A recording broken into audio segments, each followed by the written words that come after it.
What's up, everybody? Welcome back to Pens and Tea. My name is Carrie, and today we are going to be talking about a tea from David's Tea, which is a company that was founded in Montreal, Canada.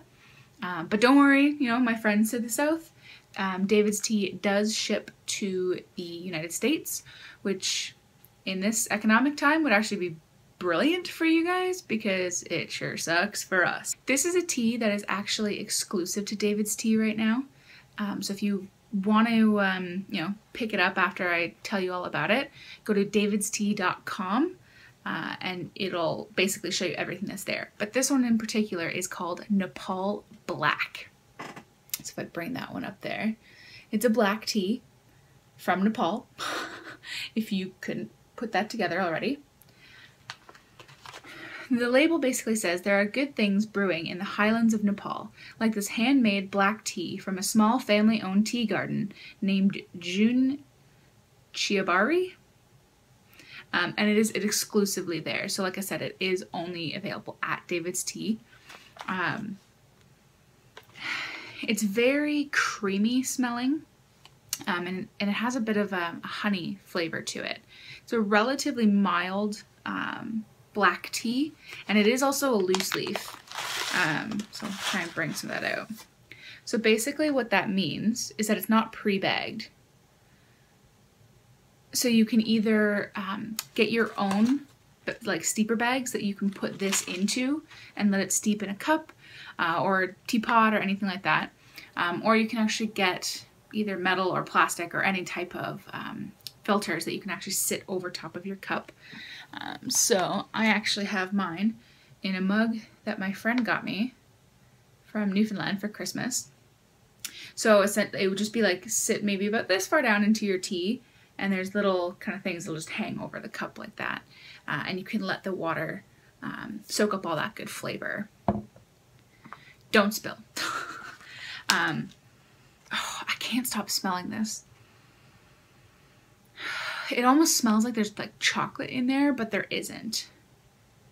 Oh, it's just so good. It is a little bit pricey. For 50 grams of the loose leaf tea, it's $9.90.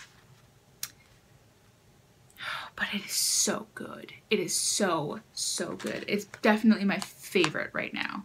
I mean, I've gone through this much already, and I've only had it for about 2.5 weeks.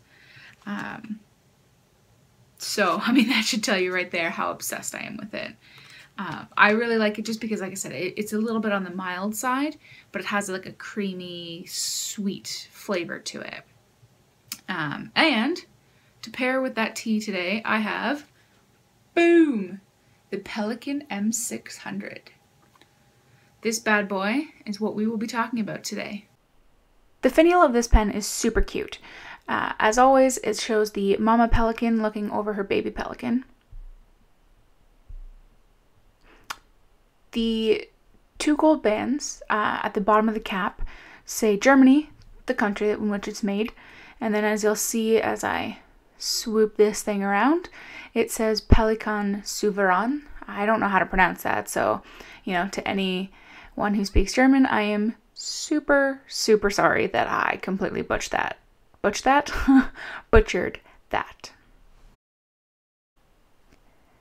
The pen is a piston filler, and it's made out of celluloid acetate, which apparently, according to Google, is a natural plastic, and in very unscientific terms, it's essentially derived from cotton and wood pulp.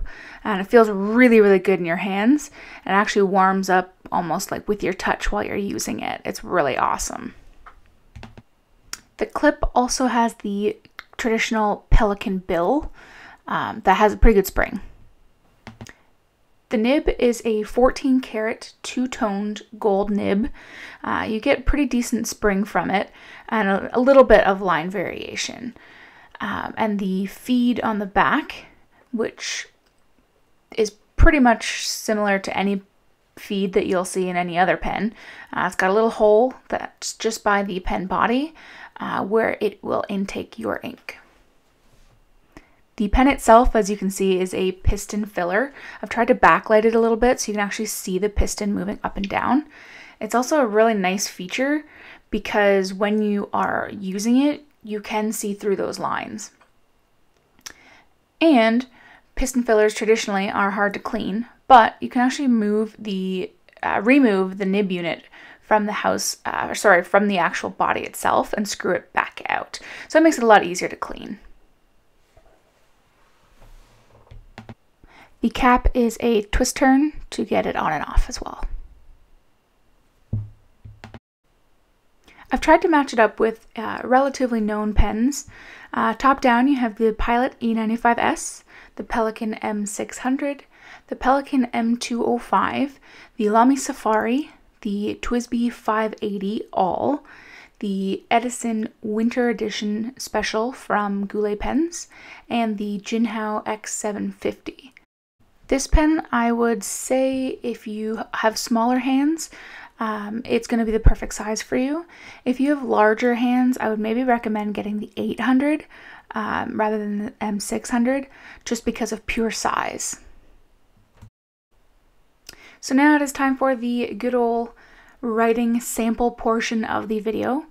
I chose to do a printing and cursive because I know a lot of people will use their fountain pens to print, especially block letter. That's just one thing I've noticed, you know, watching other people's videos and photos on Instagram and whatnot. So I kind of chose to do both. When you write with this pen, it is super, super smooth. Same with the M205, the purple one that you just saw. Both nibs are very smooth, even though the other one is steel. Pretty wet as well, which I really, really like. You get pretty good spring. I would almost say you get a little bit more spring on the steel M205 than you do this nib, only because the nib on this pen is a little bit small. So if you're looking for a lot of spring, again, I would maybe suggest getting the M800, or if you really want to go crazy, the M1000, which is kind of their flagship pen. Even in reverse writing, this pen is super, super smooth. So you can really take advantage of having that really fine line, because this is a medium nib. So if you do have tiny, tiny writing, it may be a bit too big just because it is a little bit wet. But all in all, it's a phenomenal nib. So thank you very much, everybody, for watching this video. I hope you enjoy the kind of quick touch on the Nepal Black tea. Like I said, I also recommend you pick it up because it's amazing. And I really hope you enjoyed the video on the M600. Please, please, please leave loads of comments in the comment bar below. I'd like to get some feedback. You know, did you like the close-ups? Did you prefer them farther away?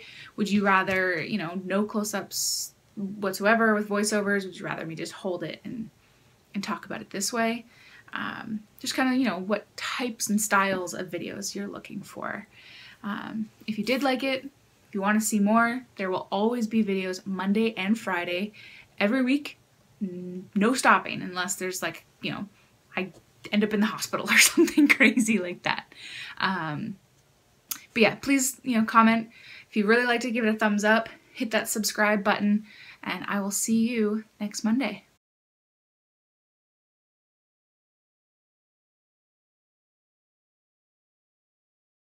Do you guys even like the voiceover? I thought it was cool, but if you don't, I'll change it and I'll start recording it live. Guten Tag. No, Guten Tag. Honestly, starting these is the hardest part. Oh my god, it smells so good. I'm gonna get high just trying to film this. I'm gonna be talking about